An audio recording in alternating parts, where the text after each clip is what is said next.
It's a cool and rainy night in the railroad junction city of Chattanooga, Tennessee. Union soldiers, their uniforms wet and soaked to the skin. They're sharing the last few rations that they have.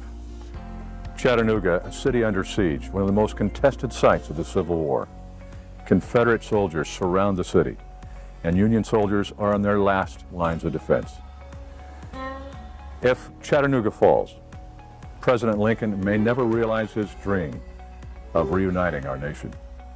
Union General Rosecrans realizes that he cannot bring in reinforcements or food by river, by land, or by railroad. The only option for his troops may be starvation or surrender. In Washington, Secretary of War Edwin Stanton presents a plan to the president. His plan is to take the 23,000 troops under the command of General Joseph Hooker to the besieged city of Chattanooga. Hooker's troops are 1,200 miles away from Chattanooga. How can they possibly help? Well, Edwin Stanton's plan is to take them by rail. First take them north, take them west, then take them south through Tennessee, through 7 different states. But take them by rail? Railroads are relatively new at this time, and they're unreliable, sometimes even dangerous. One railroad's lines are sometimes miles away from the others. Different tracks are different gauges. One locomotive can't work on the other. How could this plan possibly work? President Lincoln, knowing there's little alternative, orders Secretary Stanton and Colonel D.C. McCullum, the brilliant military strategist who was then in charge of the military railroad, to devise a plan. The next morning, orders were issued to the military. Just 9 days later, 25,000 troops, 2 Army Corps, along with 10 batteries of artillery and 100 carloads of food, ammunition, and medicine, arrive in Chattanooga, Tennessee. This unparalleled military deployment set the stage for the restoration of the United States of America. It also gave dramatic proof of the importance of the use of railroads in combat strategy. There are many interesting but untold stories about the use of railroads during wartime. So I invite you to join me now for a unique opportunity to be a part of history, to go back in a time machine of sorts, to witness firsthand through newsreels, military combat reports, top secret training films, and footage shot right on the battlefield. This is the story of the war trains. 1861, and the Civil War begins. The urban and highly industrial North has a 21,000-mile railroad system. The railroads run in all 4 directions in a grid-like pattern, linking cities and regions together. The agrarian South has only 9,000 miles of largely unconnected railroads, whose primary purpose is to move crops to market. The railroads run east and west, linking the fields to the ports. During the course of the Civil War, the ability of the armies to use these railroads to supply soldiers in the field and to execute mass movements of troops will be critical to success on the battlefield. Organizing the assets of the railroads will take on unprecedented importance. In the 1860s, the typical locomotive is an 8 or 10-wheeled woodburner, weighing about 55,000 pounds. It has 60-inch drivers and can pull a light train at up to 60 miles per hour. Passenger coaches, boxcars, and flat cars use handbrakes and link and pin couplings, but otherwise are configured much as they are today. The strategic use of this simple equipment will prove to be a decisive factor in determining the outcome of the war. President Abraham Lincoln, a former railroad lawyer, knows that the railroads will be an invaluable means of transporting troops, and the trains will serve as the chief means of supply for the Northern Army. The president uses his emergency powers to place the nation's railroads under military control. Lincoln appoints Colonel D.C. McCullum as military director and superintendent of railroads in the United States, giving birth to the United States military railroad system. McCullum knows that absolute control of the rail lines, rolling stock, tracks, and bridges is essential. Nothing must be wasted, and losses must be kept to an absolute minimum. In combat areas, troops are assigned to guard and protect the railroad bridges. Time and again, railroad junctions become the strategic objectives of major battles. In the South, though no singular railroad strategist emerges, the Confederate Army employs the railroads for long-distance movement of troops. Railroads enable troops to be moved longer distances in much less time. In one remarkable example of troop deployment, the Confederate Army uses trains to move its infantry with numerous transfers 900 miles by rail in less time than it takes its cavalry to travel 275 miles on horseback. In the North, McCollum's chief deputy in the field is Herman Haupt, the ceaselessly inventive engineer in charge of construction and repair. Haupt is a master both of using the existing railroad and building whatever is needed to support the Army. He proves his skills dramatically by reconstructing the Potomac Creek Railroad trestle after it is reduced to a pile of rubble and broken stone piers by rebel saboteurs. Under Haupt's direction, the ruined bridge, which took an entire year to build, is rebuilt out of raw wood with unskilled labor in just 9 days. President Lincoln comments, "That man Haupt has built a bridge across the Potomac Creek about 400 feet long and nearly 100 feet high, over which loaded trains are running every hour. And upon my word, gentlemen, there is nothing in it but bean poles and corn stalks." For the next 100 years, throughout the course of trains and warfare, soldier railroaders will accomplish similar marvels. The year is 1941. In 7 months, America will enter World War II. The military railway service is reactivated. Thousands of men are being trained how to build, repair, and operate military railway systems for duty overseas. Here in the United States, a special military railway system is being built to act as a proving ground for the thousands of Americans who will be working in the railway operating battalions.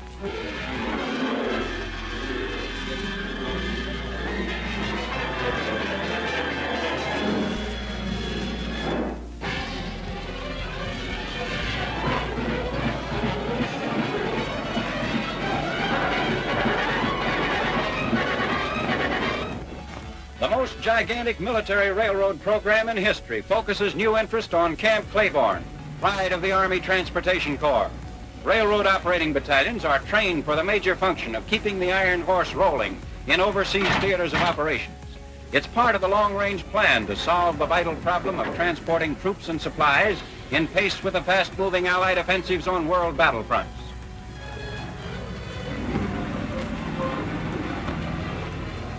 The activities of these soldiers of the railroad may be partially overlooked.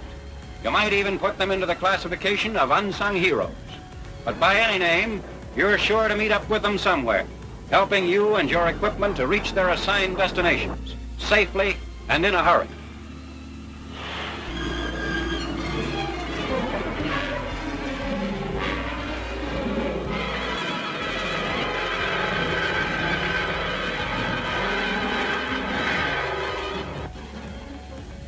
Trained to their particular jobs, just as you're trained to handle the gun, the tank, or jeep, they have been made to be ready for real assignments, and they can be found where the fire of battle is at a white heat. For an effective illustration, we move to the North African battle scene, where Army railroad workers wrote heroic chapters during the hectic 6-month campaign. Locomotives and rolling stock had to be serviced 24 hours a day. Strategic rail sections destroyed by the enemy had to be rebuilt almost overnight. Lines to Tunis and Bizerte had to be opened and operated. The logistics of the campaign put extra heavy emphasis on railway links. The assignment was overwhelming. The time was short, but the men of the railroad battalions knew their jobs. Equipment long lacking proper maintenance was given new efficiency. Military railroad traffic at the front increased in carload tonnage. And when the Allied commanders took final accounting of the contributing factors to victory in North Africa, the railroad troops were not forgotten. At this point, the training of these men should again be mentioned. Railroad operating battalions for every front, drilled in the manner to be illustrated in the balance of this film. We've returned to Camp Claiborne and are following the soldier railroad students into the classrooms, where the fundamentals of railroad work are expounded. Telegraphy is always essential. The teaching method includes the sending of messages by the instructor, which the students receive by ear and then record on paper. Officers at Camp Claiborne are experienced railroad men, recruited from the nation's major railroads. Actual railroad experience is also looked for among enlisted personnel, with many old-timers in the ranks. Now, an interesting training feature, the step-by-step procedure of getting an Army railroad line into action. First, the chief dispatcher prepares the order for the makeup of a train, as required by the particular situation. A copy of the order is passed on to the dispatcher, whose responsibility it is to call the orderly room for the necessary train crew.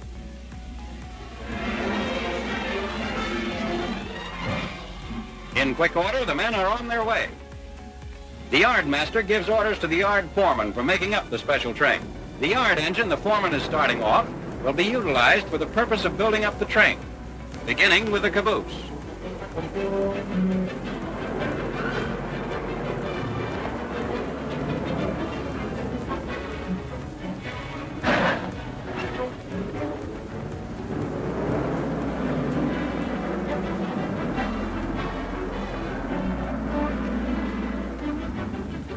Now the job is for the switchman to close the siding from which the engine picked up the caboose and open the siding on which the train will be built up.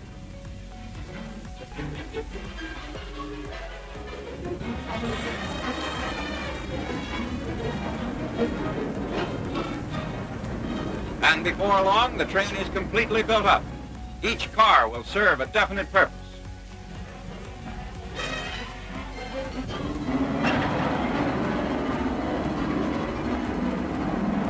They detach the yard engine, and Mr. Iron Horse himself proudly struts out of the roundhouse. The coupling of the engine to the completed train is the next step.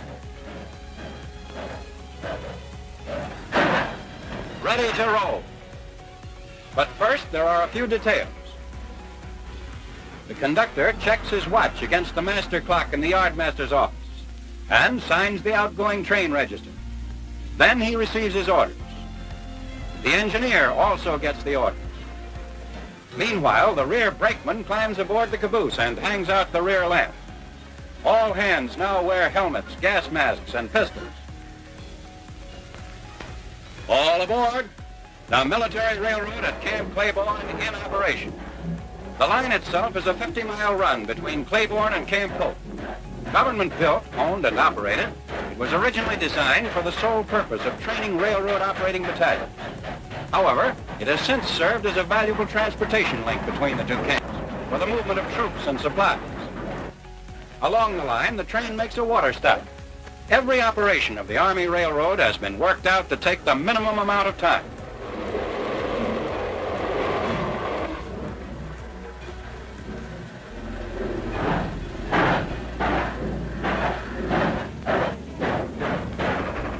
There are 8 stations between Claiborne and Polk, and the telegraph operators deliver orders on the run to the engineer and the conductor. Following the policy of advanced unit training, the Army Transportation Corps conducts training under mock combat conditions.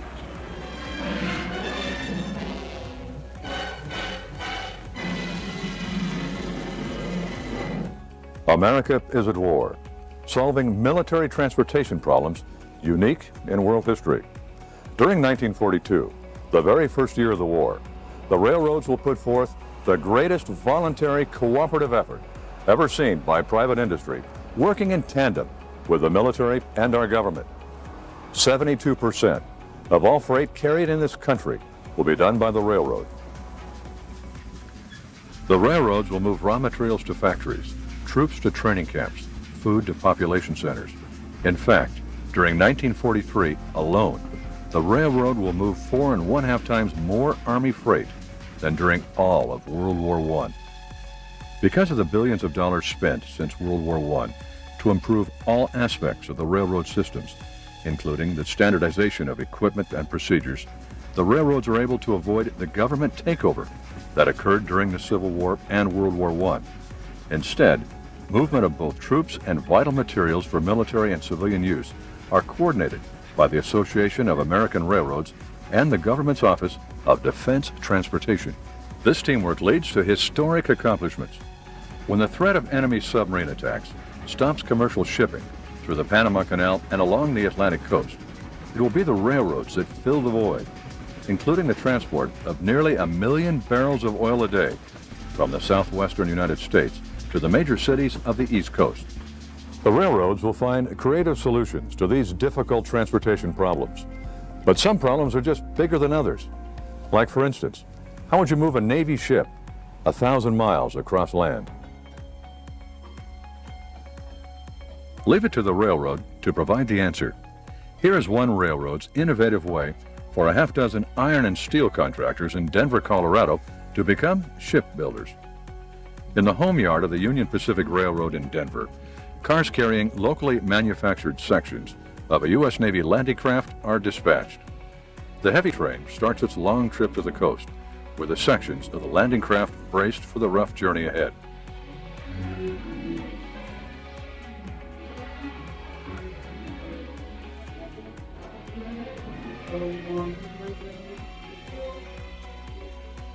A locomotive needs at least 4 times more power to pull a train uphill, so a helper engine is added to push the train up the steep grades of the high mountains.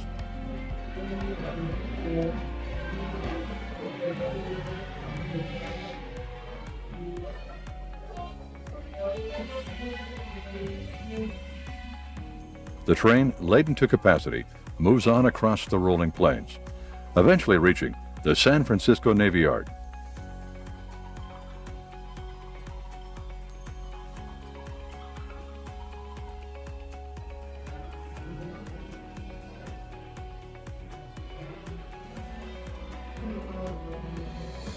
The cars are moved to the assembly ways.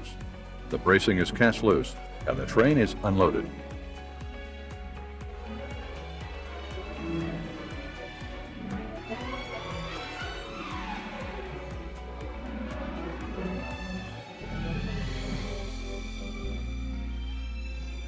Now the sections of the landing craft are assembled on an inclined track.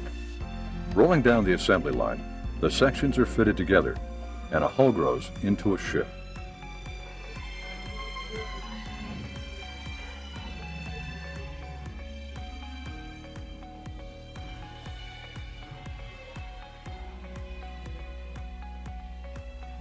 After a shakedown cruise to tester systems, the landing craft will be delivered to a combat operations area on top of a larger LST transport ship, from which the landing craft will be launched. From plates of inanimate steel, manufactured in the towering Rockies, a living, breathing fighting machine is ready to storm ashore in Japan. Its journey began on the railroad.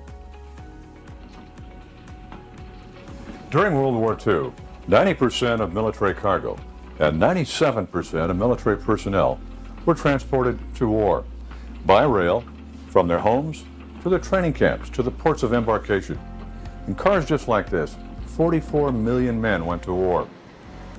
Imagine this, if we were to transport the same amount of people by automobile, we would have to load a car every 10 seconds, 24 hours a day for 4 years. And we still wouldn't have moved their equipment.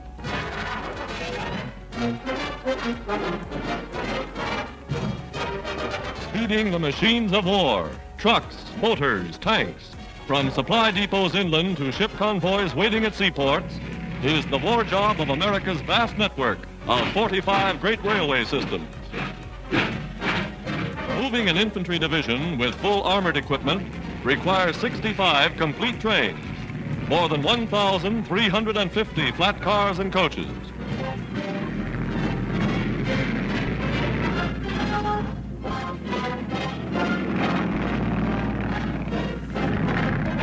Army engineers, skilled in the complex problems of supply, supervise the loading. Not a moment is lost. Not a square foot of space is wasted.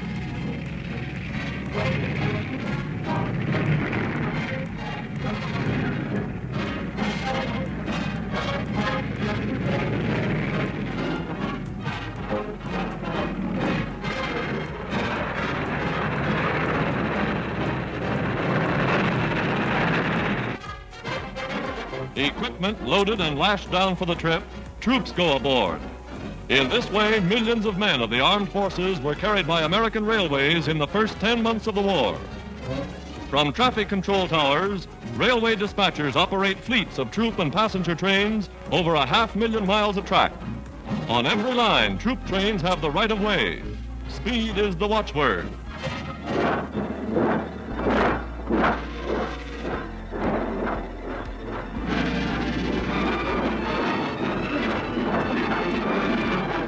Army cooks set up their commissary departments en route.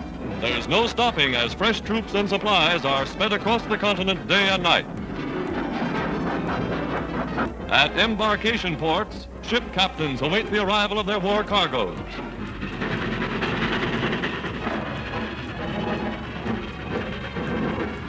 And dawn finds the railways delivering the goods on scheduled time.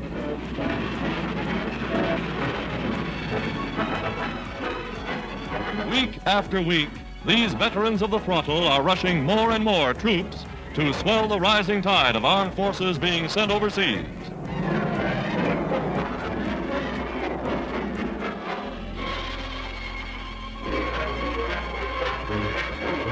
That the convoys may sail on schedule, American railways are playing an important part in helping the United Nations win the war.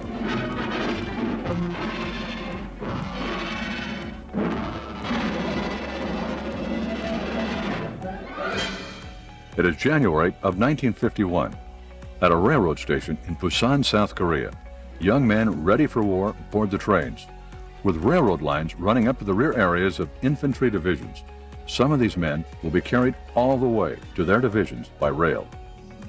Along the way, they will pass the military supply dumps, where every day trains will be loaded with 600 tons of supplies to be delivered to each division. They will also pass hospital trains, evacuating the wounded to the mobile Army surgical hospitals, the famed MASH units. It is October of 1918. At a railroad station in France, the men of the 26th Division board a troop train on the way to the front. They know that their brothers in arms, the soldier railroaders, will work to keep them supplied with the munitions and equipment necessary to win the battles that are before them.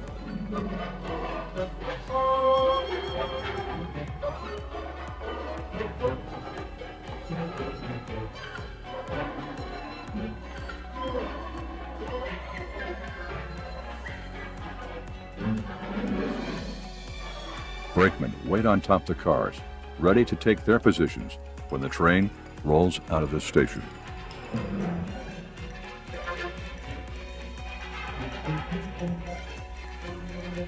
The soldiers pass through the French landscape on the war train. So many lives have been disrupted. So many people find themselves pressed into unfamiliar roles. With their husbands at the front, women now operate the railroad crossings. So much has changed since the days of peace were disturbed by the years of conflict. But the war train continues down its iron road.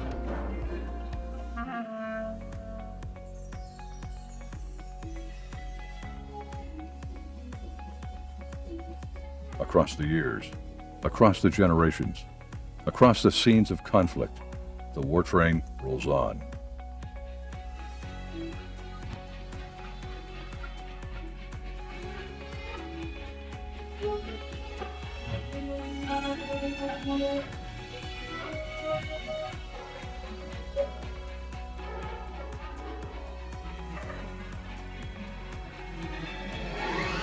The railroad is at the heart of the strategy that will allow these men to be successful in combat.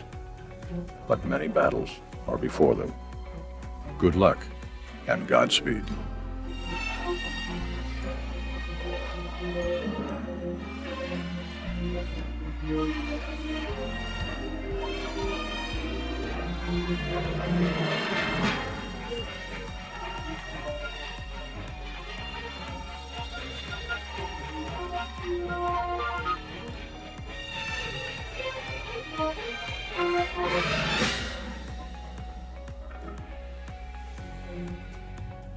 The year is 1917. For 3 years now, Europe has been involved in a devastating conflict between the German Central Powers and France and England. The United States has remained neutral. Germany is attempting an alliance with Mexico, threatening the entire southern border. But the final straw is when a German submarine sinks an American ocean liner, bringing the United States into the war. President Woodrow Wilson signs a declaration of war saying the world must be made safe for democracy. March 1918, we're in the port city of Saint-Nazaire, France, where a vital railroad link runs inland to Paris. Here, the United States military has set up several railway battalions. At home, President Wilson has seized control of the railway systems, which have fallen into disarray since the boom times of profit and achievement at the turn of the 20th century. He formed the United States Railway Administration, which sets new standards for design and production. These standards will lead to unprecedented levels of efficiency and production, both in military factories and in military railway battalions abroad. In the battlefields of Europe, this conflict has become a war of attrition. Railroads can bring reinforcements to the front lines much faster than infantry troops can advance across fields of trenches, barbed wire, and mud. In this war, once again, the goal of the armies will be to take advantage of the railroad speed in mobilizing troops.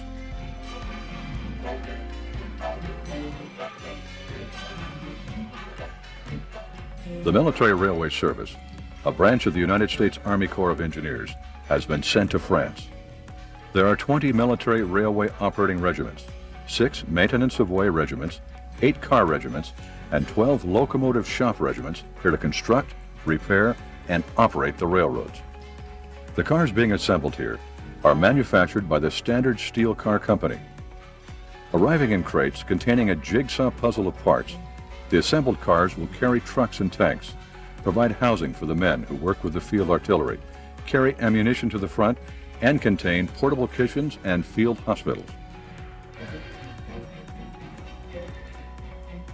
In cars such as these, nearly 4.5 million gross tons of supplies will be transported to the fighting front, reaching a peak in October 1918 of over 8,000 tons per day.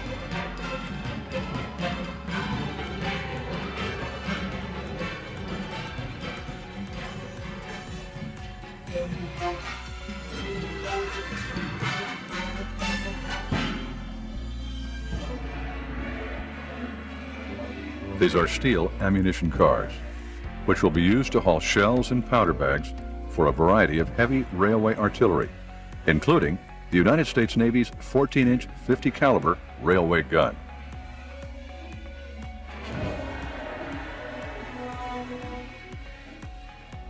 Four-wheeled trucks are placed on the rails and the cars are built directly on top of them. This is done for efficiency because when the last rivet is in place, the cars are already on the track and ready to roll.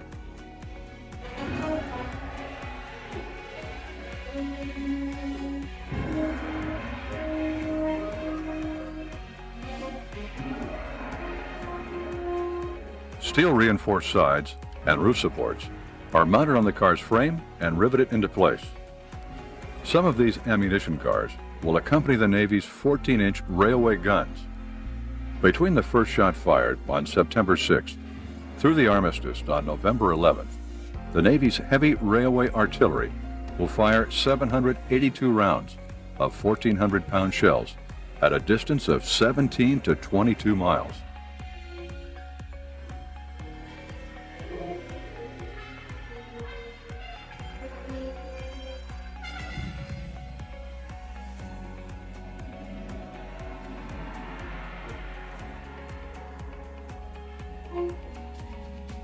Locomotives built to the American standard will supplement the narrow gauge lines in use for frontline traffic in France. The locomotives are also shipped here in pieces and assembled by American soldiers.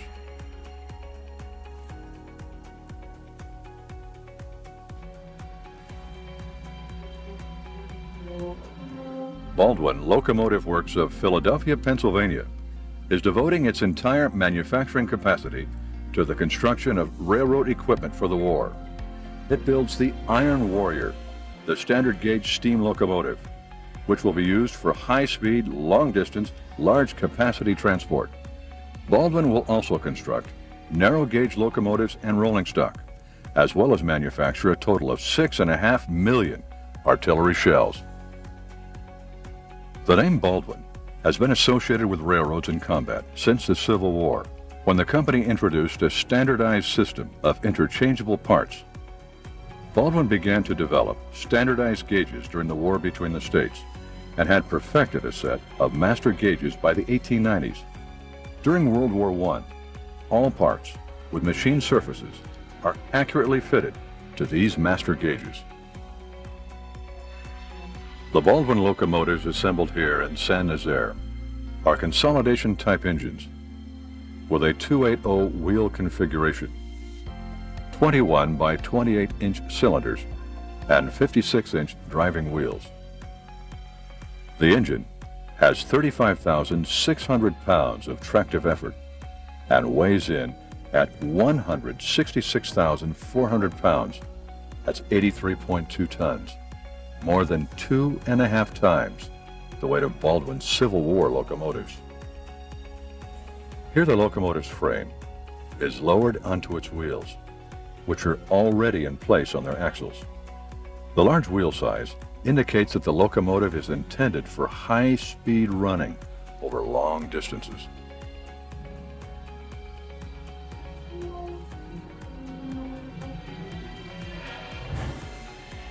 These men are at work on the cylinders and valve gears.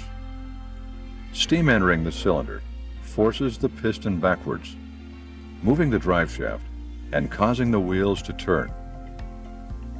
At the heart of the Baldwin steam locomotive is its boiler.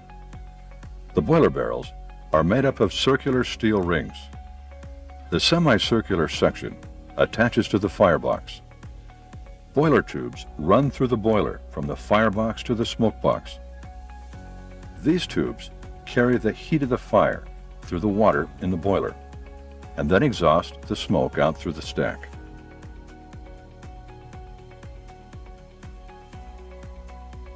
The boiler is placed on its frame. Careful placement is essential, both for proper distribution of weight and for a correct alignment of engine components, such as the firebox's damper doors.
The smoke box is at the front end of the locomotive. The smoke box has a hinged door, which is airtight when secured. Controlled airflow comes through the blast pipe of the smoke box, increasing the heat of the fire and expelling the combustion gases. The locomotives are now in the final stages of assembly. From a jumble of parts that arrived in crates at the docks of Saint-Nazaire, the Baldwin locomotive is ready to roll down the road to war. Each completed locomotive is the result of the dedication and ceaseless efforts of dozens of soldier railroaders. The premier accomplishment of the railroads during World War I will be the standardization of equipment and the acceleration of production. By manufacturing these interchangeable parts, the cost of production will decrease substantially, and the speed of repair and assembly will increase dramatically. The first engine built by Baldwin for use in Europe takes 20 days to complete, but by the end of the war, at the height of their capacity, Baldwin will build 300 war locomotives a month.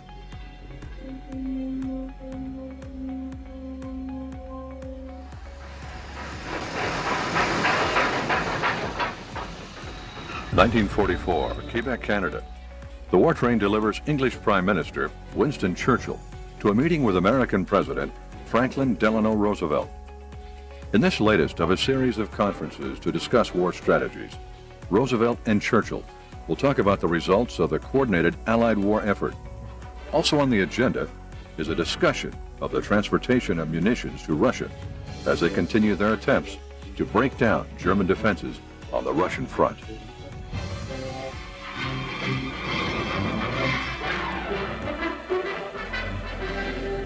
Carrying a load of supplies for Russia, a United States Army train pulls into Tehran, Iran, for special ceremonies honoring the sending of huge tonnages of war materiel to Russia.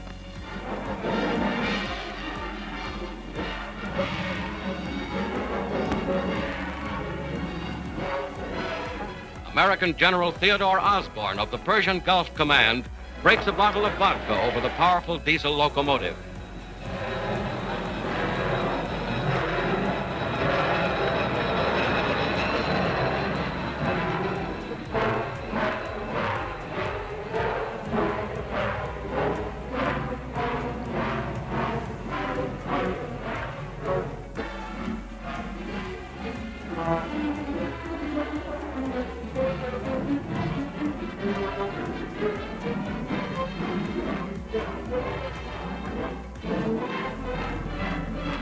Through the rugged Iranian countryside, over great plains and high mountains on the Iran to Russia route, vast quantities of American-made weapons and supplies of war have been delivered to the Russian ally.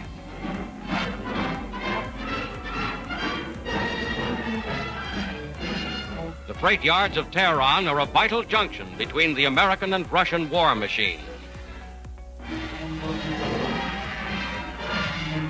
In formal ceremonies, high officers of the American and Russian armies pay tribute to work performed by the men and women of their commands.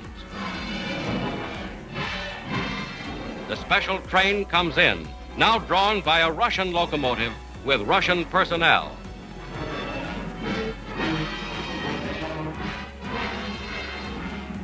Major General Donald H. Connolly, commanding general of the Persian Gulf Command, officially turns the cargo over to the commander of Soviet forces in Iran, General Ivan Kargin.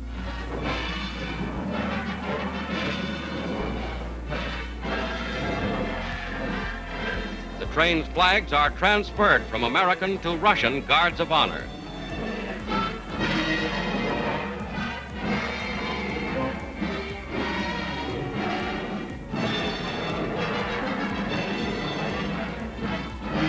General Connolly congratulates the Russian girl fireman, Valentina Vervahova, a veteran of this vital railroad route, which has played an invaluable role in supporting and supplying the great Russian offensives.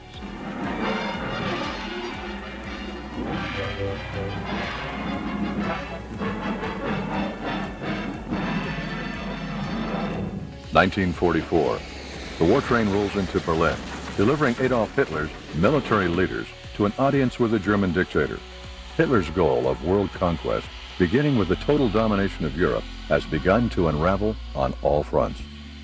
Hitler's expansionism reflects a renewed German nationalism. Hitler was a soldier in World War I, when German militarism was a principal cause of the breach of world peace. In both wars, a determined Allied response crushes Germany's threat to freedom. It's November of 1917, and the German army has occupied many regions of France. In preparation for their occupation and capture of Paris, the German army moves up heavy artillery capable of firing 25 miles. Now, the Allies and the United States have no guns of this size that can fire that far. As a matter of fact, guns of this size are virtually non-existent in the continental United States. But they do have guns of this size on United States Navy ships. And the decision is made at this time to put Navy guns on railway mounts.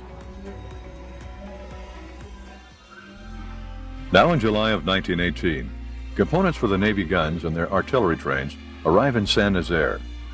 Here the American military is building the answer to Germany's firepower.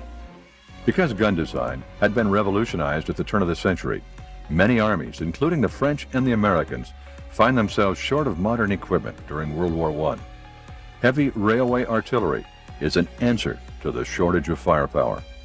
These mounted railway guns are built by Baldwin Locomotive Works, which also manufactures 6.5 million shells for all types of artillery. Before the armistice, Baldwin will build 11 railway guns. 5 go to the Navy. The other 6 will go to the Army. Though there are distinct individual differences, the mounting for most heavy railway artillery is similar in design. It consists of steel plates attached to 2 side girders, joined together by cross braces. This framework is supported upon 2 front and 2 rear 6-wheel bogies, a grouping of wheels. The gun features a fast-loading screw-type breech. The 14-inch artillery's gun, cradle, and recoil system are largely Navy standard patterns, allowing the weapon to fire shells weighing 1,400 pounds, a maximum range of 42,000 yards, or 23.9 miles. Each artillery battery is made up into a train consisting of a locomotive, a gun car, ammunition cars, a workshop car, and cars for construction, berthing, and kitchen use. Fittings are checked carefully, and the final steps in the preparation of the gun include paint and polish. Notice that unlike other heavy railway artillery, the design for the Navy 14-inch gun features an enclosed body which covers the breech end. Here Franklin Delano Roosevelt, in civilian clothes, confers with Rear Admiral C.P. Plunkett.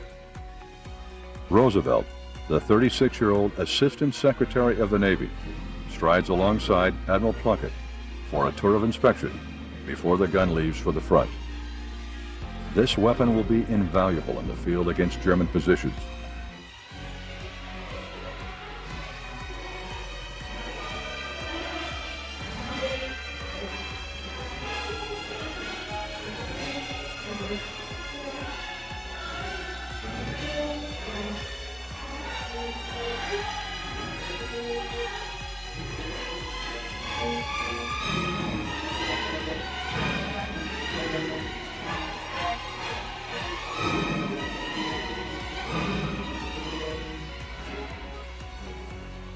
Even in the American railroad yard, it is guarded around the clock. These are the officers and the men of the United States Naval Railway Battery, whose work on these guns will help to win the war.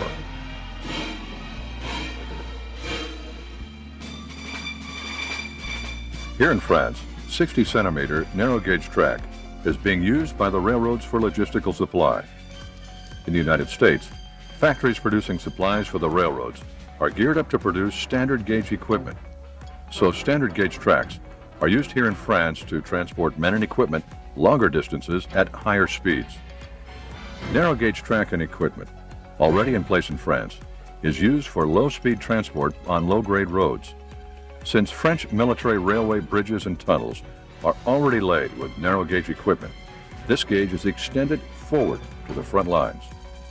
The track is laid quickly in areas where it can follow natural grades, avoiding cuts and fills.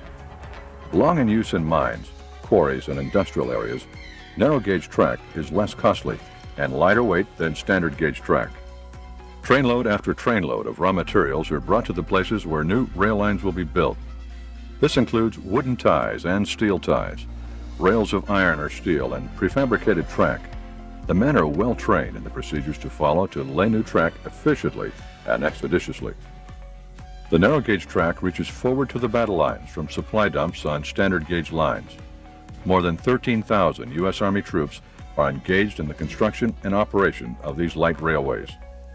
From the men who survey the land to the troops who lay the ties, these railroad soldiers are building rail links that will play an invaluable role in delivering supplies to Americans fighting at the front.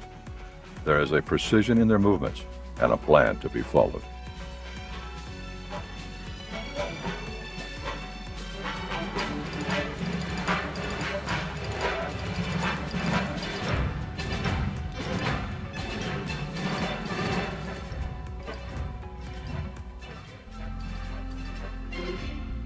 They lay ties to build a spur for the quartermaster warehouse.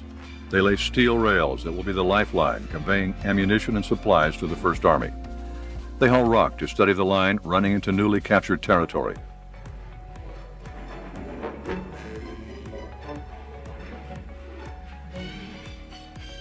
The roadbeds require a ballast of gravel, cinders or crushed stone to stabilize the track. From American-operated quarries, gondola cars are filled with crushed rock for use as ballast. Barges also haul ballast for the roadbeds.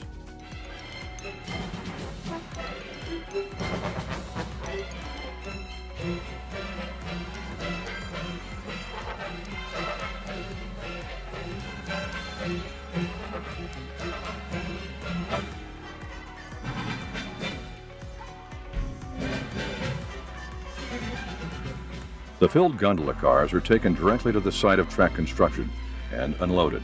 Soon the men marching to the front will be able to be transported there by rail.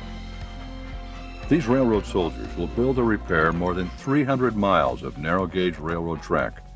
On this track, more than 860,000 gross tons of supplies, up to 8,100 tons in a single day, will be rushed to the front.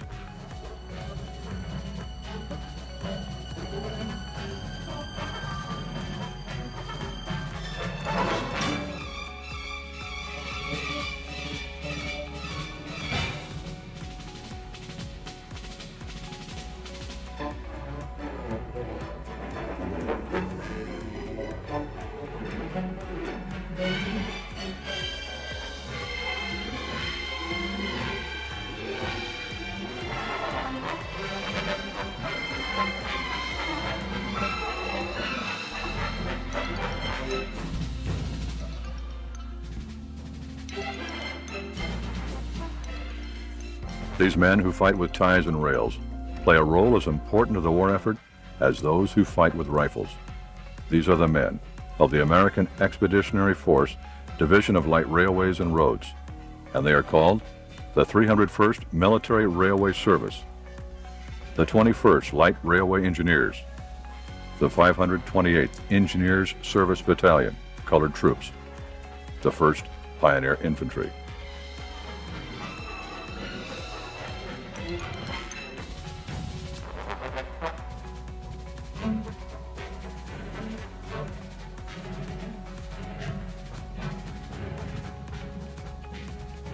Both narrow gauge and standard gauge rail lines are essential to the success of an army at war. These railroads will become the roads to peace. Another track is completed, and another war train rolls on.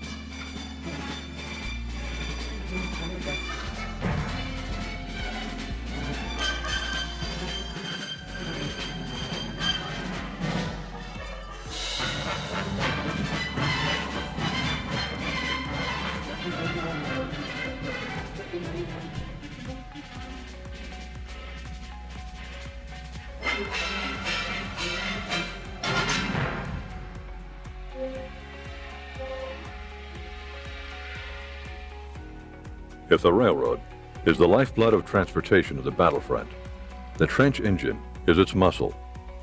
These small but powerful armored engines are used on the narrow-gauge railways for hauling munitions and supplies.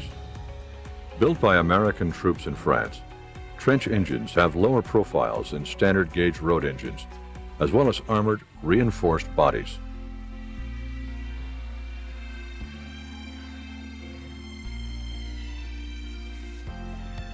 Supply dumps, which store an army's munitions and rations, are often on standard gauge railroads located at a distance from the front lines, in areas that are relatively secure from enemy attack and takeover. These supply depots are located at railheads, where standard gauge railroads and narrow gauge railroads meet. The transfer of men and materials from one gauge of equipment to the other are made at these railheads.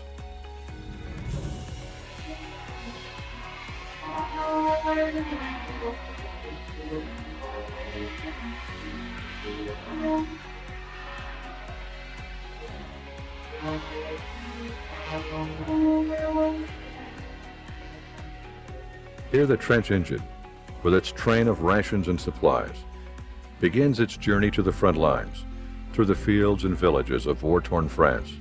It is cheered on by men who have labored in the name of liberty, by men who know the dangers that are found along the Iron Road.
The war train passes infantry and cavalry troops protecting a recently recaptured village. The front is less than 5 miles away, but life goes on in this village, caught between the memory of tranquility and the presence of conflict.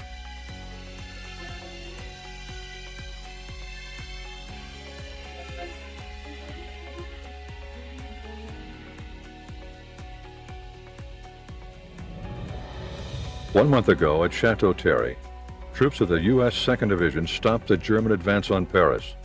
Now, on the eve of the 4th of July, 1918, these American troops in France transferred to a narrow-gauge rail line on their way to combat.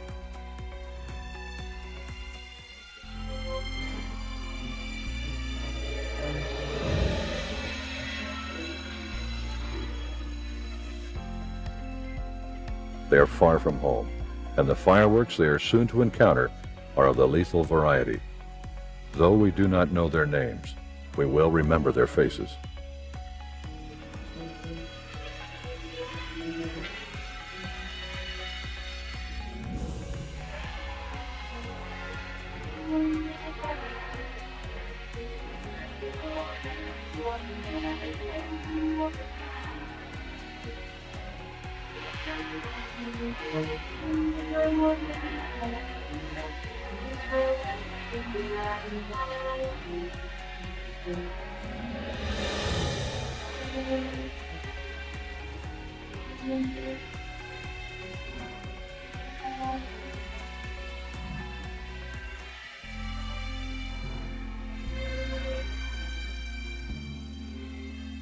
The trench engine approaches the front lines. 1 mile away, the Allied troops are preparing an assault on German strongholds. The soldiers of the Iron Rail have completed their mission, bringing food, equipment, supplies, and medicine all the way to the fighting front.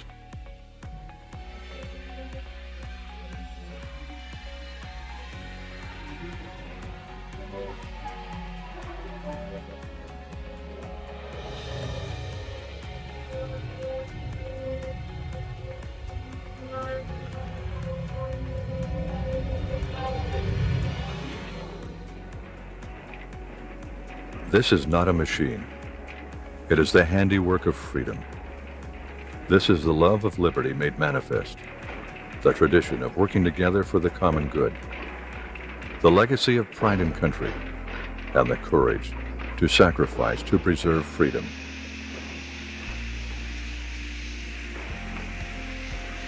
This is the railroad, and these are the war trains.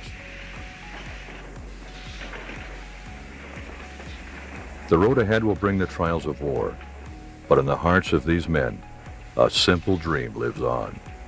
It is a dream of the day that the railroad will carry them back home, back to the blessings of peace.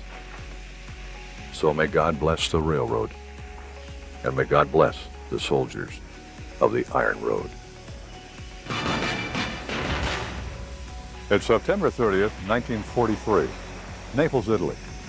A group of German soldiers race swiftly to this rail yard, for it's their job to destroy this valuable railway junction. 10 weeks ago, when American and British troops landed in Italy, they have been gaining ground, and the Axis powers have been forced to retreat. Since Italy's surrender, Germany stands alone. It's the German soldiers' job to subvert and destroy anything that could aid the enemy. For tomorrow, Naples will fall. One German soldier places charges on every other rail. The other places the charge underneath the driving wheel of a locomotive. The resulting explosion destroys the track and makes the locomotive immovable. In the background, muffled charges can be heard as tank cars have holes blown in them. Interiors of passenger cars are completely gutted. Charges are put in journal boxes and in the fireboxes of locomotives.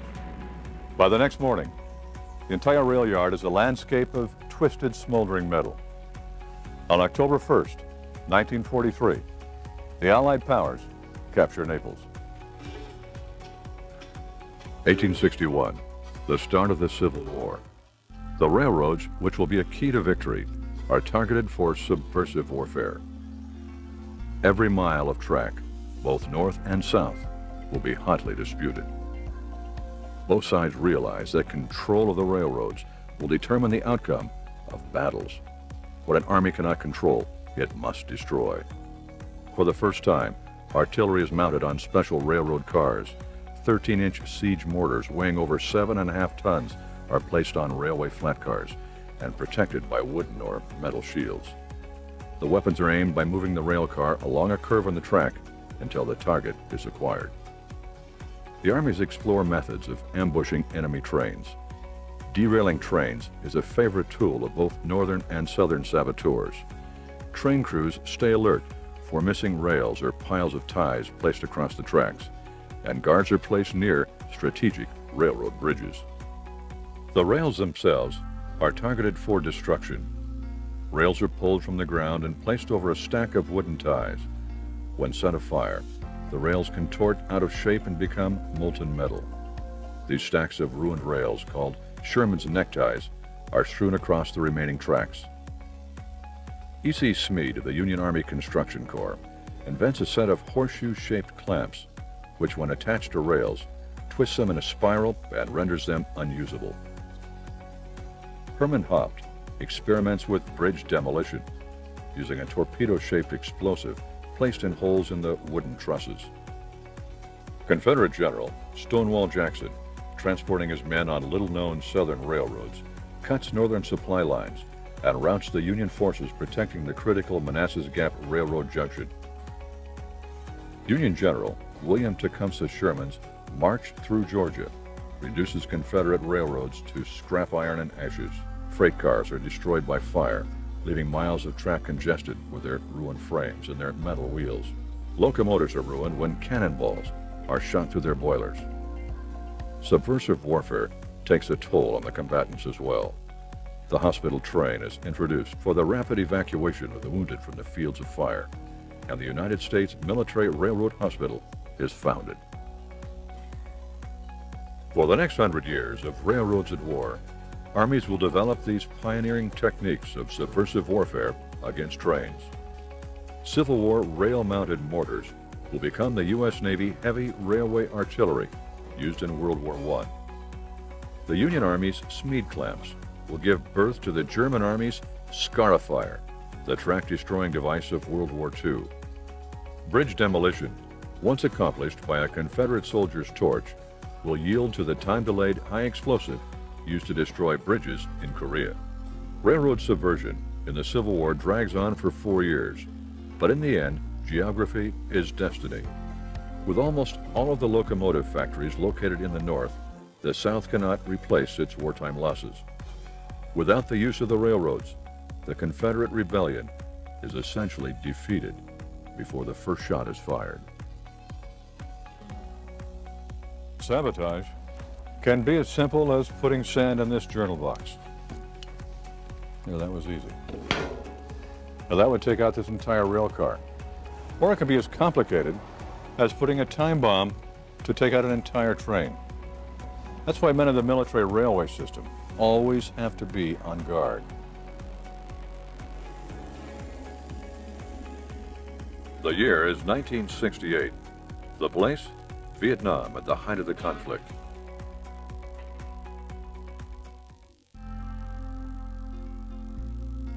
Under the watch of American soldiers in this port city, supplies for the United States Army are unloaded.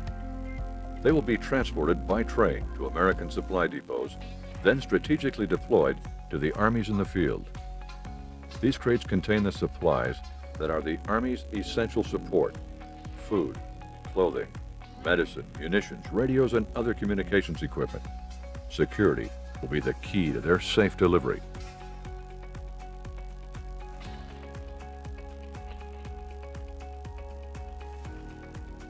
American soldiers and South Vietnamese soldiers and railroad workers combine their skills to deliver the supplies to the railroad. Trucks transport the supplies to the railroad station, which are then placed in freight cars to begin their journey.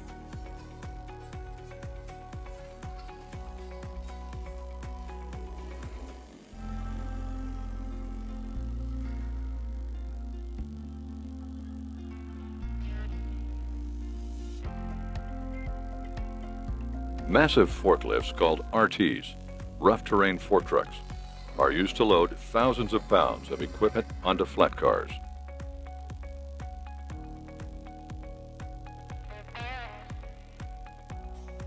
A train is made up. It consists of freight cars, flat cars, and oil tankers pulled by a diesel locomotive. For 100 years of railroads in wartime, armies have depended on the railroad for logistical support. And in all of these wars, railroad soldiers have been on guard against sabotage. What is at stake here isn't simply rations or weapons. What is at stake here is quite simply life or death. There are no luxuries in times of war. This equipment, this fuel, these munitions must reach their destination, or lives will be lost. This is guerrilla warfare, and the rules of engagement do not apply.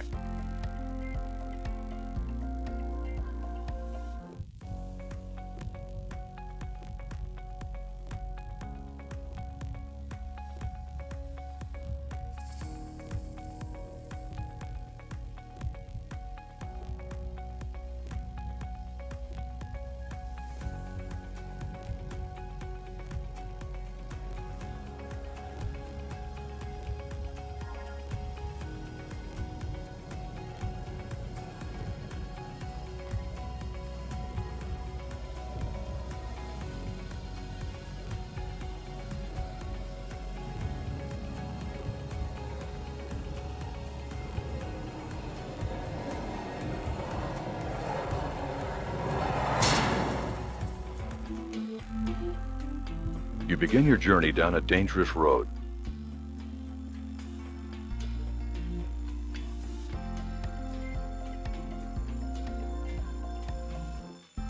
Even among these friendly faces, the enemy could be concealed. In the eyes of the enemy, your train must be stopped. You know that your cargo is his target. His mission is to stop you at all cost, even at the cost of your life.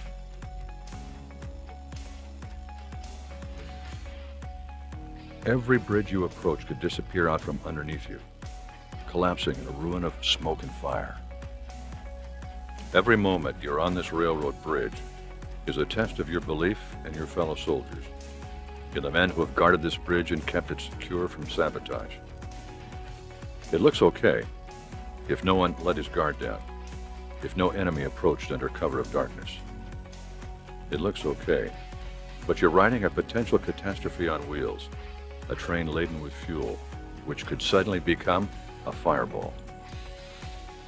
It only takes a little while to make it across the bridge, but in your mind it seems like hours. The cars roll on, and now the engine is clear. Now the oil drums. Now the troops guarding the cargo.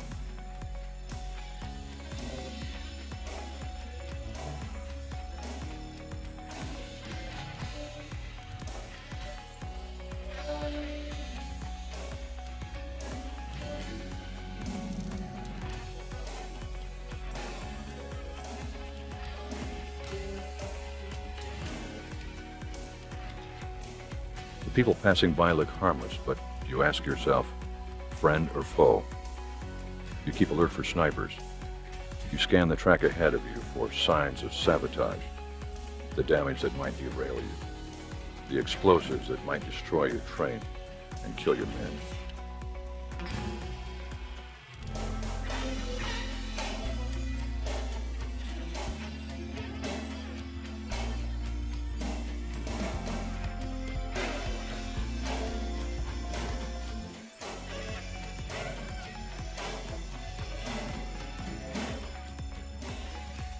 Charting your route, closer to your destination, stay alert. You ride an armored car, but you know that's not enough to protect you. You've seen subversive warfare, and there are horrors in your mind's eye. Your destination is finally in sight. Stay alert.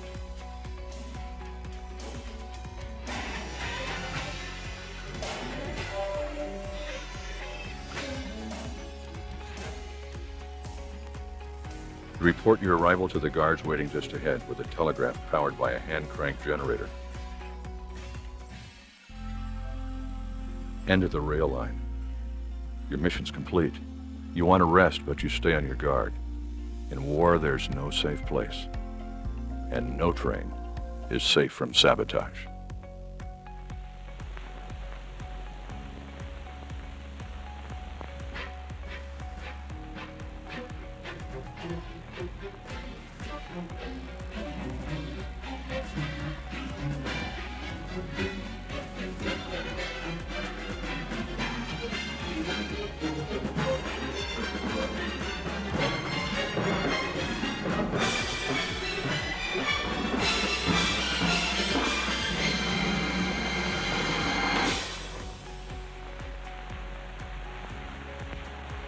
A good place to wreck a train is in a tunnel. Takes time to clean it up, holds up traffic. The trick is to make the shot after your target gets in the tunnel. The mole takes care of that. The mole is a set of photoelectric equipment which, when plunged into sudden darkness, initiates an explosive charge. It consists of a photoelectric cell, the eye of the mole, a relay unit or amplifier, and a special electric detonator. The photocell, attached by magnets to its target, must be so placed that it can literally see the roadbed. Sensitized by light, this cell builds up an impulse from an accumulation of daylight. And when this light is suddenly removed, as happens when a train goes into a tunnel, the impulse is released and transmitted to the relay unit, where it is amplified into a charge sufficient to detonate the explosive. This electric charge activates the electric detonator, which is inserted in the explosive.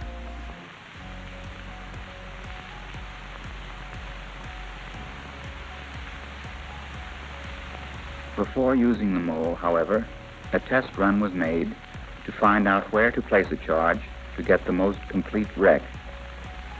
Using a four-wheel European-type boxcar, we put about 2 pounds of molded plastic explosive on top of its journal box.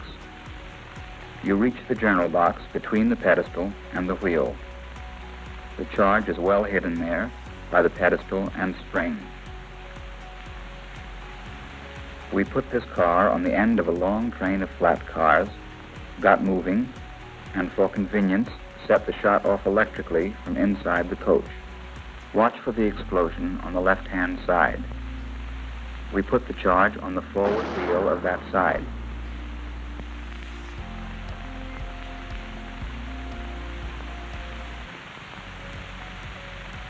It shattered the wheel all right, but didn't wreck the car. The coupling didn't break, and the car dragged several hundred feet before the train's brakes stopped it. The dragging pedestal damaged the ties. The broken wheel. The other wheel on that axle derailed. The rear wheels stayed on the track. It was decided that we could have done more damage if the coupling at the forward end of the car had broken. It's the standard European turnbuckle coupling with hook and link. To make sure of its breaking in the next run, we taped a pound of plastic explosive to the drawbar and put the knotted end of a primacord in it. A charge was placed on the pedestal as before, and the other end of the primacord put in that. The soft metal keepers protecting the magnets of the photocell come off. And to be sure of a good contact for the magnets, it's a good idea to scrape away the paint and rust on the inside of the pedestal.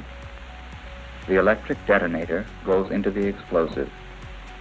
The relay unit sits on top of the charge and is fastened down with tape. Pull the arming pin and shove off. The charges are in the forward end of the third boxcar. They were set off by the mole, responding to the darkness of the tunnel.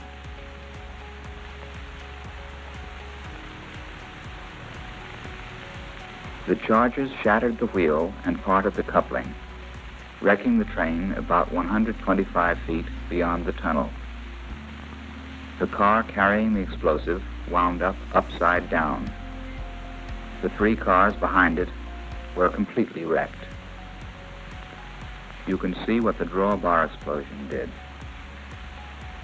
It seems apparent then that shattering a forward wheel of one of the cars and parting its coupling will wreck a train of European-type cars.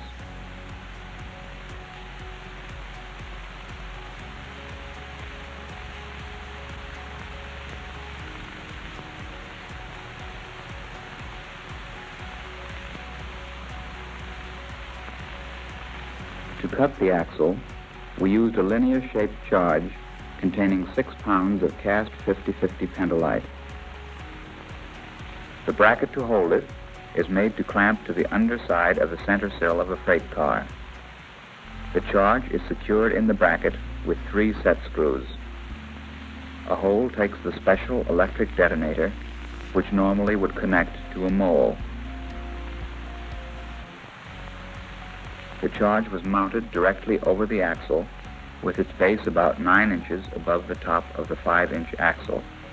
The train for the experiment consisted of locomotive and tender, coach, flats, and 2 gondola cars, all empty. It approached at 25 miles per hour. The charge is under the last car, above the rear axle of the front truck.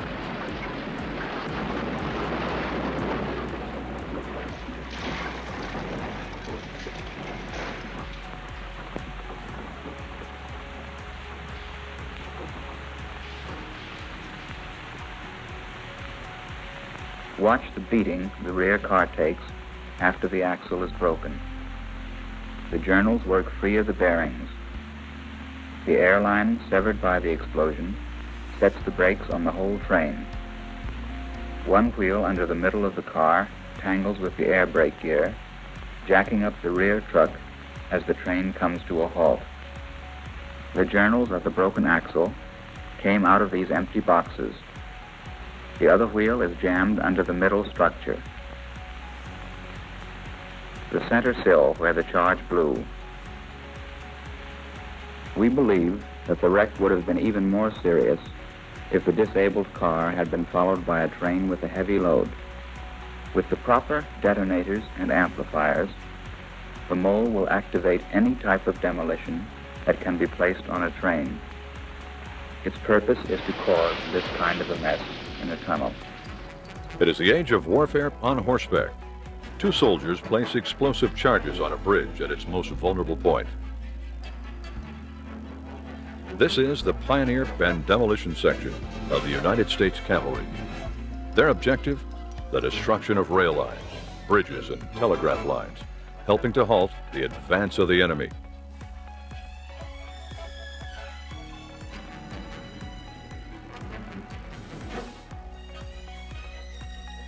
Trained in military sabotage, these troops carry demolition equipment. When the bridge is blown after the rear guard crosses, the regiment will know that no form of wheeled transport will be able to pursue them. Objective, to sever the enemy's rail line and to interrupt railroad communications. The war strength of the cavalry consists of 3 squadron sections, each with a corporal and 3 privates, and a sergeant as section chief. Each squadron consists of 3 pack outfits, carried by a pack animal and made up of 2 side loads. These side loads are carried in special hangars and are hung on a Phillips pack saddle. On horseback, the Pioneer and Demolition section has tremendous range of mobility, regardless of the obstacle.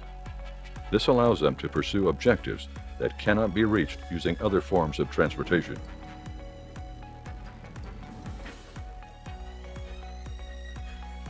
The group, though small, carries a substantial amount of firepower and all of the equipment they need to complete their objectives.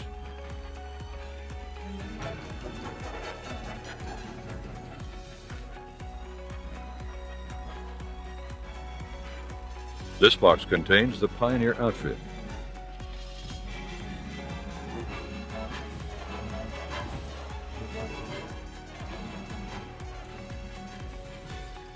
It contains 4 picks, 2 axes, 1 stone drill, 1 crosscut saw,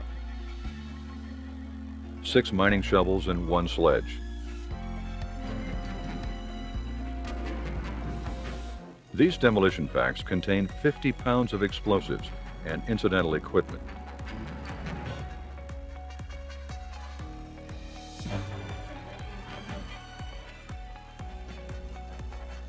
Including detonator caps, crimpers, fuses, and a drill. The cavalry uses half-pound blocks of TNT, noted for its great explosive power and remarkable stability. A block of TNT can be carried in a shirt pocket when it is impractical to carry the entire pack. A squadron carefully scouts their target. The regimental commander, having listened to the scouting reports, explains the objectives to his staff. Each squadron section receives its orders. One is detailed to interrupt the main railroad line, and others to destroy the communication lines.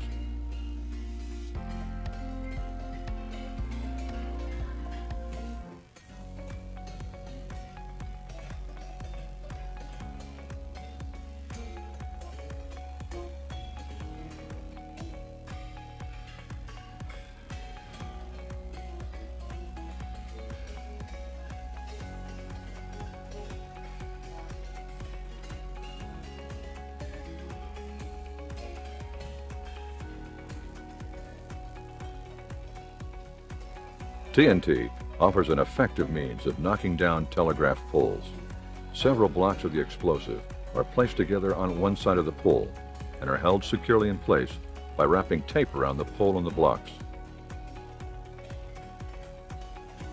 The fuse is lighted and the men seek cover.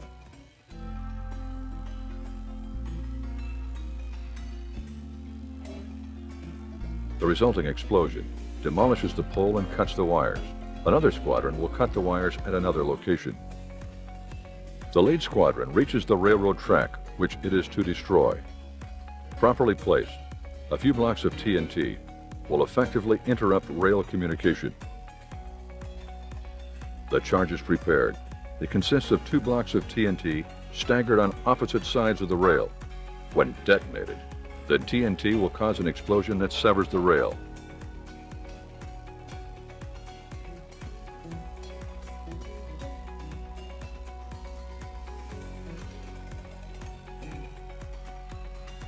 Blocked from going forward, unable to telegraph for a repair crew, the enemy train will waste precious time going backwards to seek help, giving other cavalry squadrons time to complete their missions.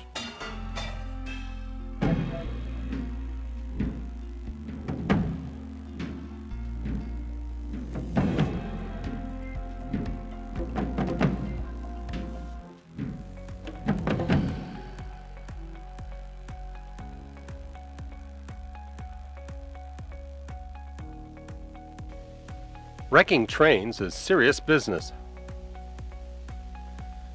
This is possibly the first time that men with explosives have had the opportunity to actually practice sabotaging railroad cars and a locomotive. Because no one wants to carry 100 pounds of explosives on his back, we need to know how little is needed.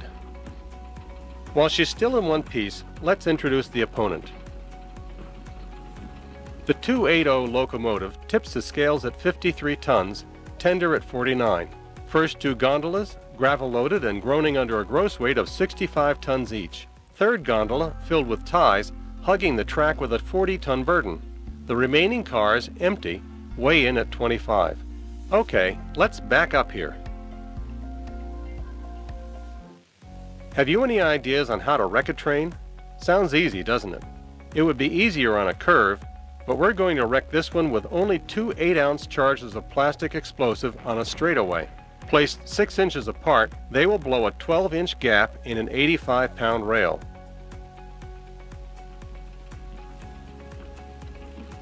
That's strange. Nothing happened. Hardly got a bump out of it. Let's take a telephoto look in slow motion. We would call this 12-inch gap a railroad chuck hole.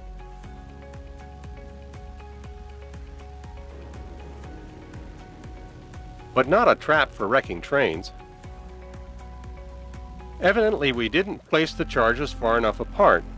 This time we'll blow out two 8-inch gaps and leave a sleeper in between 20 inches long. When 350 tons of rolling freight crashes into this, look out. The locomotive has no steam. She gets a good shove by a pusher engine and coasts down the straight section of the track towards the gap, where something's gone wrong again. The tie under the 20-inch section gives a little, but it won't let go of the rail. The empty cars wobbled, but did not derail.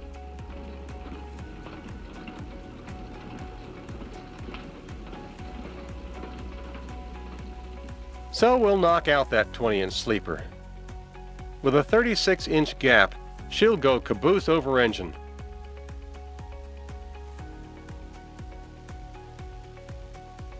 The engine's pilot wheels are only 30 inches in diameter.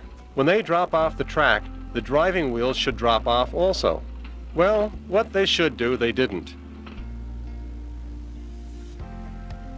Only the pilot wheels derailed. The driving wheels rode the gap like a Jeep jumps a rut. The first two ties were broken, but that only made the empties bounce a little more.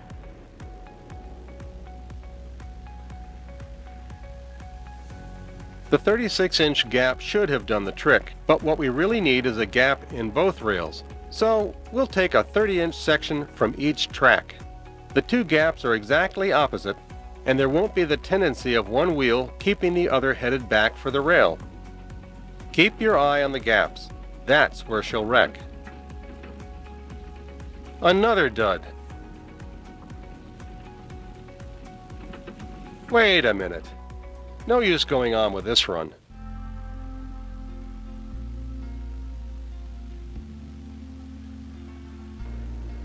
Not one single wheel derailed, not even the pilot wheels. Those gaps being exactly opposite each other made the setup too evenly balanced. This time they're staggered with the centers offset 15 inches. Now the wheels will get a twist and decidedly bear off to one side or the other. The gaps can't be seen from here, but it's at the same point. The pilot wheels flipped off again, but that doesn't wreck trains. 5 runs over an assorted pattern of broken tracks. By theory, any one of them should have wrecked her.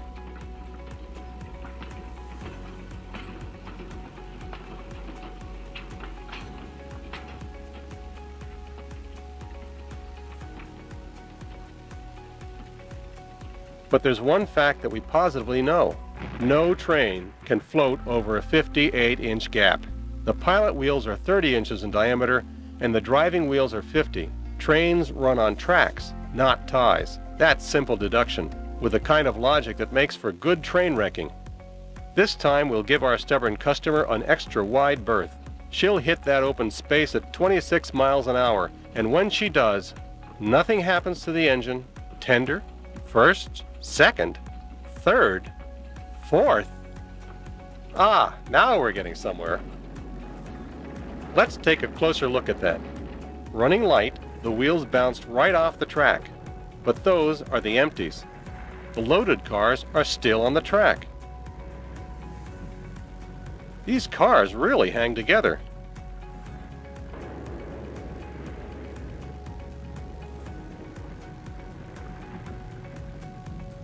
That makes 6 runs, 6 upsets, and 6 theories disproved. We'll try it once more, with 60 inches of rail out of one track and 30 out of the other. The centers of the gaps will be offset by 30 inches. That's a lot of track to blow out, but obviously it can't be wrecked on less. Okay, engineer, give her a hard push.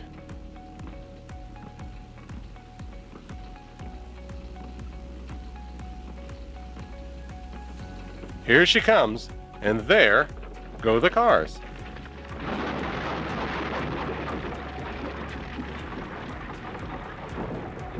The tender's front trucks straddled the rail, drifted off the ties,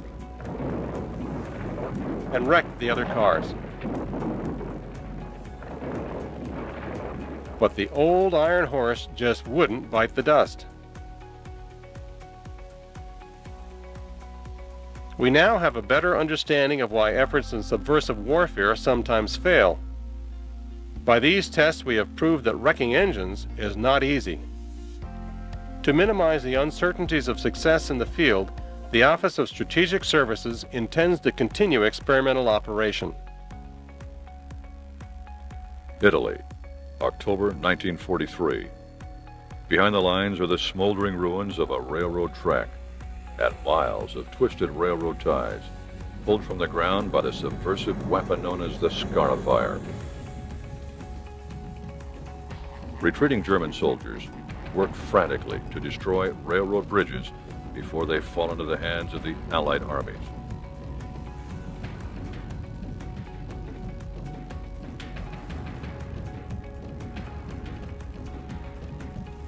After intensive Allied bombing and German demolition, virtually no major railroad bridge has been left undamaged. Thousands of masonry piers are now piles of rubble. This is enemy sabotage. Sometimes, though, the railroad falls victim to friendly fire. June 1950, Seoul, Republic of South Korea. The Han River Bridge, gateway to Seoul, is destroyed by the retreating South Korean army to prevent it from falling into the hands of the invading forces of North Korea. 9 months later, after this capital has changed hands 4 different times, the U.S. 8th Army retakes Seoul from the North Korean invaders. Now the Han River Bridge must be rebuilt so that American troops and equipment can be brought in by railroad to protect the city. Supervising the reconstruction are Lieutenant General James A. Van Fleet, the commanding general of the 8th Army in Korea, and Colonel Pat Strong of the 8th Army Engineers. In less than 3 months, senior U.S. military brass ride the first locomotive as it crosses the Han River Bridge into Seoul. Regardless of which army destroys a bridge, the railroad must go on. In Italy, as in Korea, it is the job of the Corps of Engineers to construct and repair railroad bridges. We're looking down on the Volturno River in Italy, where the enemy has blown up many bridges to stall the forward movement of our troops. The results are vividly illustrated in these scenes, with the Volturno presenting an awful panorama of demolished structures. American engineers must push in swiftly and counter the delaying action by constructing new bridges for use by our advancing troops. Various types of fixed bridges are employed, and as we move in to show the first specific job, we find our engineers removing any mines that may have been left by the fleeing enemy. This is naturally of first importance.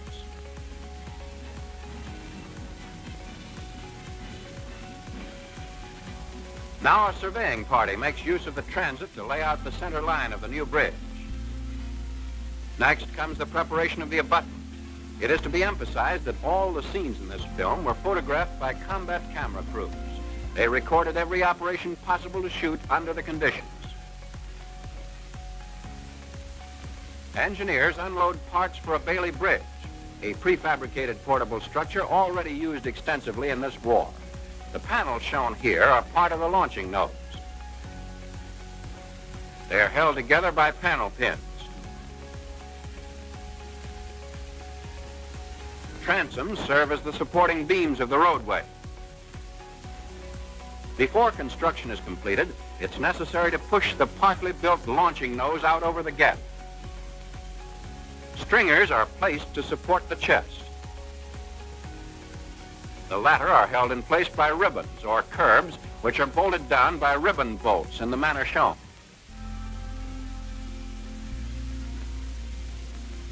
The bridge is then launched by manpower. The need for teamwork cannot be stressed too strongly at this point. The engineers completing the job have been trained in this particular type of work.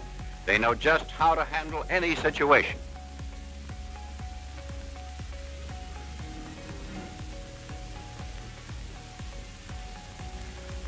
Finally, the new bridge is jacked down into place on its bearings, ready now for use. The Bailey Bridge may also be adapted to other construction methods.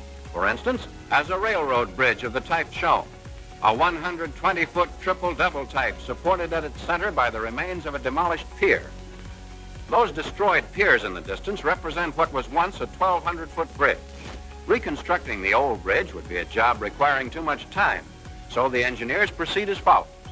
Temporary bridges are built, such as this 140-foot triple single Bailey, reinforced by 4 bays of double-story construction.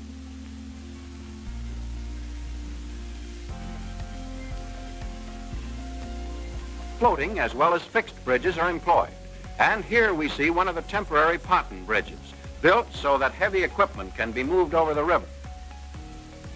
As for the new 1,200-foot bridge, it was constructed first as a single Bailey and launched by hand over rocking rollers on each pier. It was then converted to a double single truss.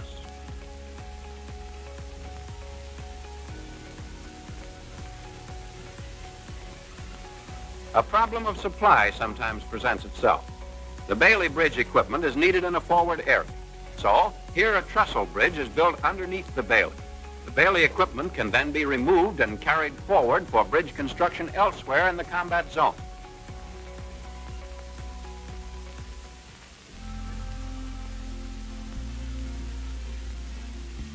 No obstacle is too difficult to surmount. Right now, we see retaining walls being backfilled with rock to form an abutment. It's the beginning of an operation made necessary when the approach to a bridge has to be extended to shorten the length of the gap.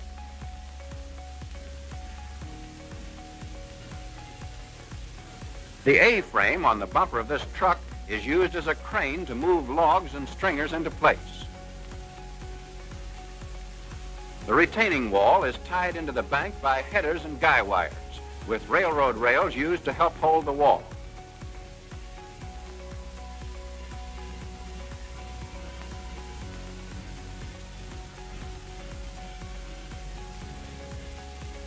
Construction on the timber trestle bents goes on while the abutments are prepared. Local labor is brought in to help finish the job. The men are assigned to build masonry revetments around the bottom of the trestle bents.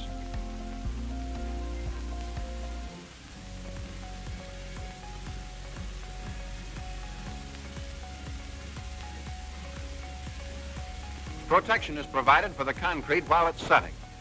They can relax now, for the bridge is ready. So the engineers carry out their assignments on many fronts, constructing countless new bridges with skill and speed. It's September of 1918, and the theater of war spreads across all of Europe. For the last 4 years, there have been long standoffs, bloody offensives, and prolonged counteroffensives. With no single front line, an army must be mobile, and heavy railway artillery has changed the very nature of warfare. The U.S. Naval Railway Battery, the Allied response to the huge German artillery, leaves the railway shop at Saint-Nazaire.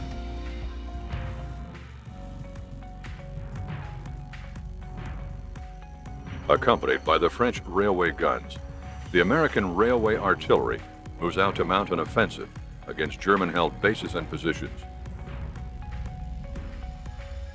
The United States Navy has 5 14-inch railway-mounted guns.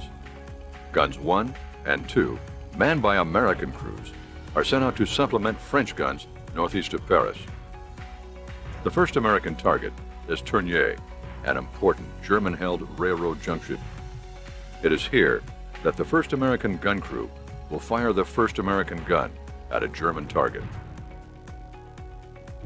French soldiers unload shells in powder bags from a specially fitted out munitions car. The French railway gun is the sliding type, meaning that the entire mechanism slides back on the track upon firing to disperse recoil shock. Because of this movement, the ammunition car is kept far enough away from the railway gun to avoid an accidental collision. Shells are brought to the gun by means of a shuttle car. The equalizing apparatus on the shuttle car allows for the rapid lading of shells, weighing up to 2,200 pounds. The shells are hoisted up onto the loading mechanism.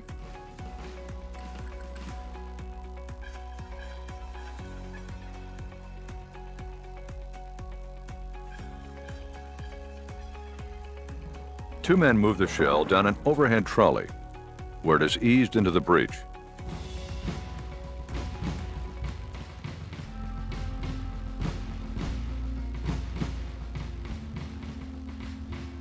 This is the screw-type breech, which permits rapid reloading. When loaded, a brass cartridge case prevents dangerous propellant gases from escaping.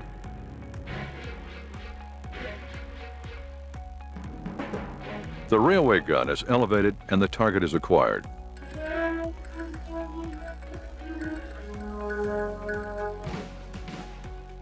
When fired, the gun slides back on the track from 10 to 15 feet. It will have to be repositioned before it can again fire on enemy positions.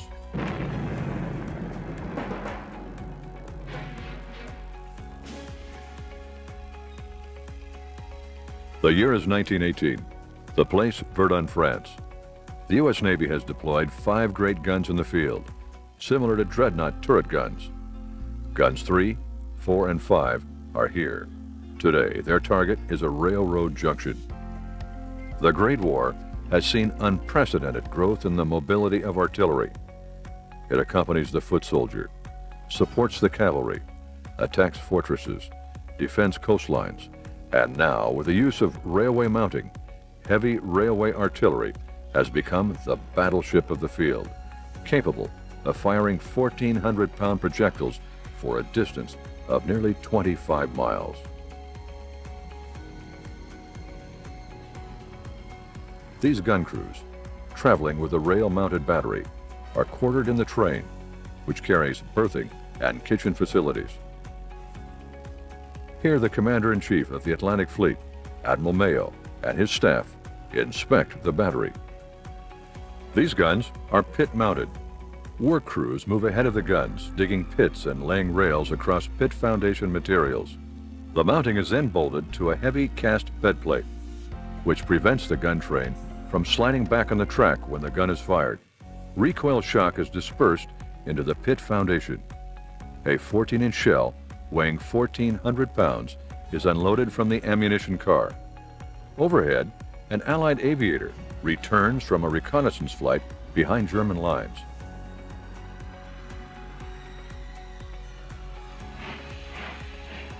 Ammunition cars are moved away from the guns.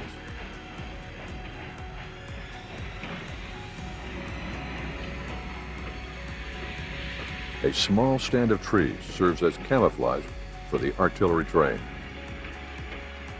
The reconnaissance plane signals the range and direction of the enemy's target via wireless communication. A signalman hurries the wireless message to the fire control car. Fire control, which has telephone to each gun, will coordinate the assault. Large cloth panels are placed on the ground to signal the aviator. The message, ready to fire. Gun 3 prepares to fire. The aviator clears the area of artillery fire. Fire control telephones gun 4. Elevation, 43 degrees. Range, 23.9 miles.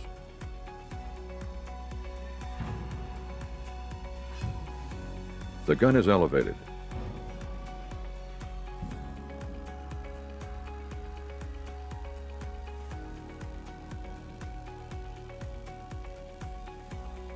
The breech end swings down into the pit as the gun is positioned.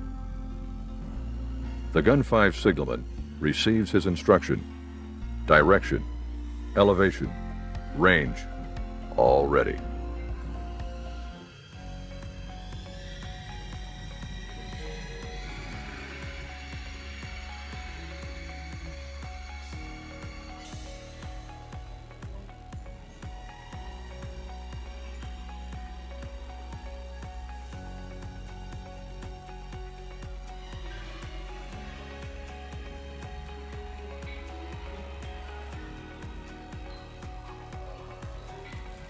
Stand by. Prepare to fire.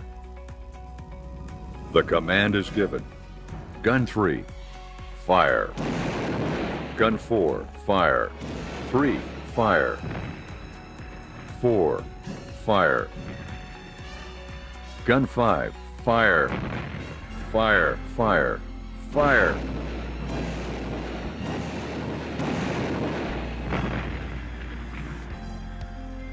And now the balance of battle has changed. The U.S. naval railway batteries have caused widespread destruction of the German-held rail junction. The bombardments have destroyed the railroad supply lines. Cut off from reinforcements and rations, the Germans have been forced to retreat.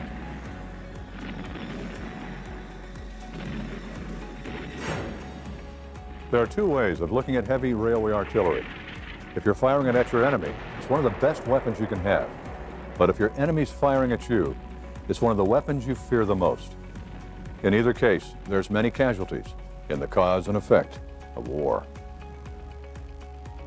Fall 1944.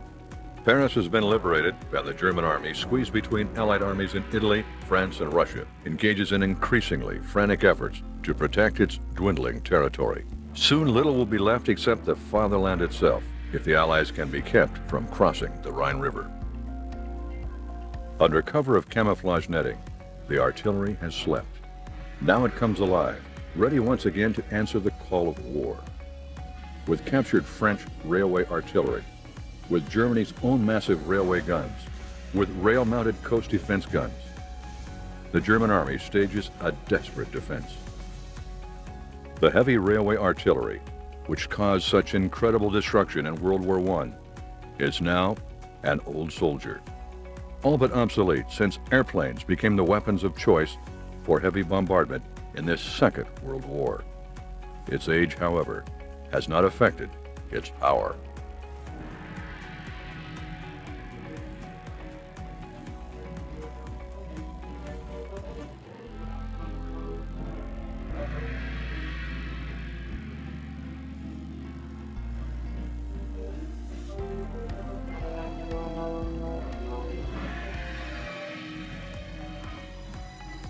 The sons of the Third Reich strain under the weight of 1,000-pound shells, with slave labor augmenting their efforts. In all heavy guns, the weight of the shell directly relates to its destructive power. The gun itself is the machine which delivers the shell's destructive force. A locomotive with tens of thousands of pounds of tractive effort hauls forth another artillery behemoth.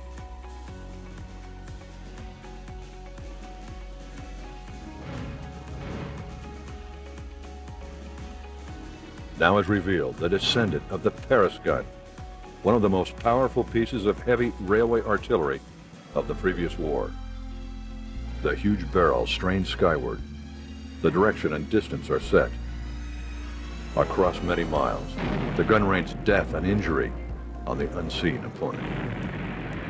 In the far distance, untold damage is suffered. Another gun is laid. Again and again, the railway artillery is reloaded. Spent shells litter the landscape.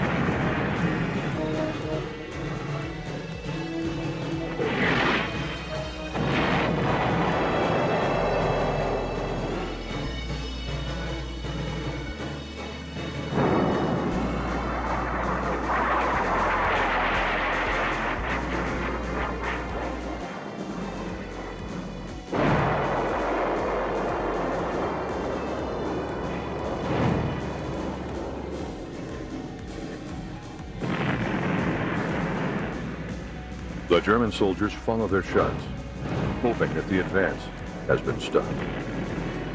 In this awesome display of firepower, a low groan is heard. It comes not from the Allied forces, but from the last remaining Axis power. It is the death rattle of the German military machine.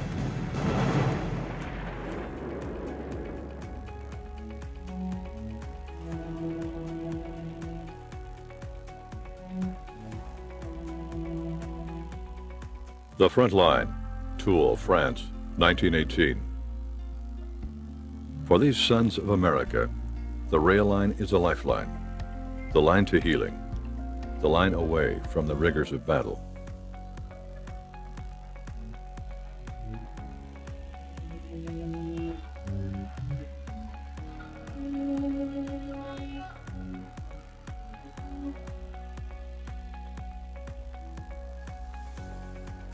The rail line has brought them to the evacuation hospital to be treated with care by their brothers in arms.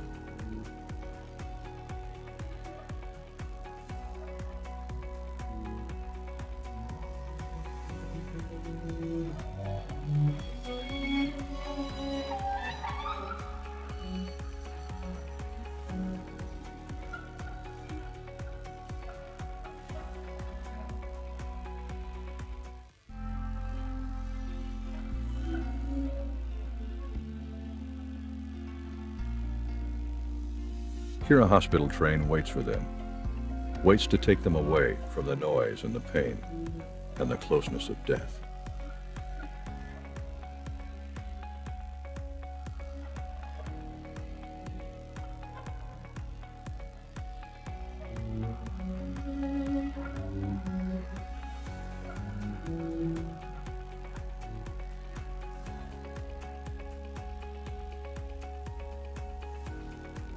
One by one they come.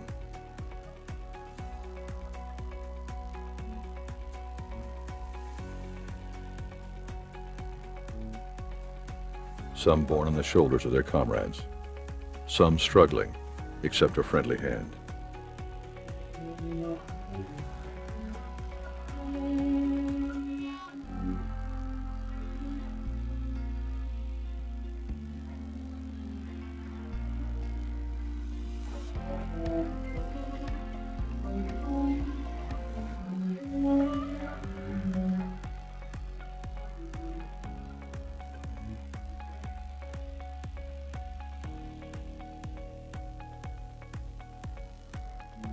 On and on they come.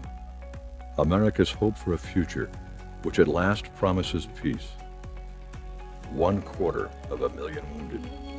Men who have laid their bodies on the altar of freedom, now in need of a healing hand.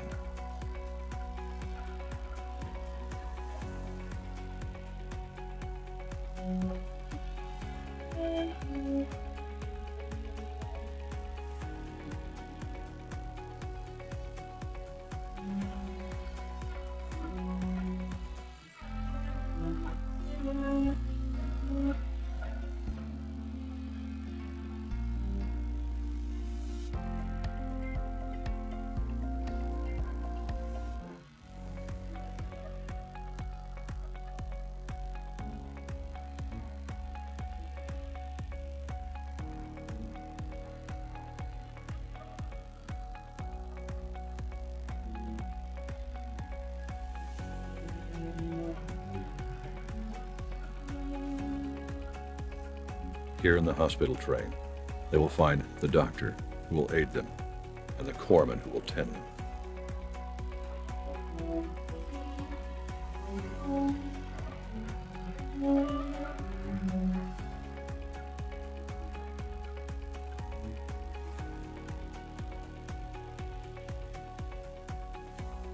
The doors are closed on the years of battle. And now the railroad, which has carried these boys across distant lands, which has supported them through the years of combat, which has seen them grow into men as they fought to defend liberty, carries them to healing. carries them to freedom.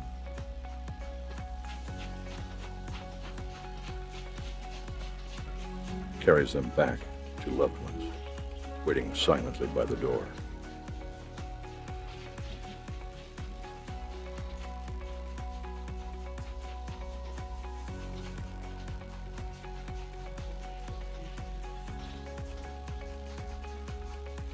At long last, the war train carries them home.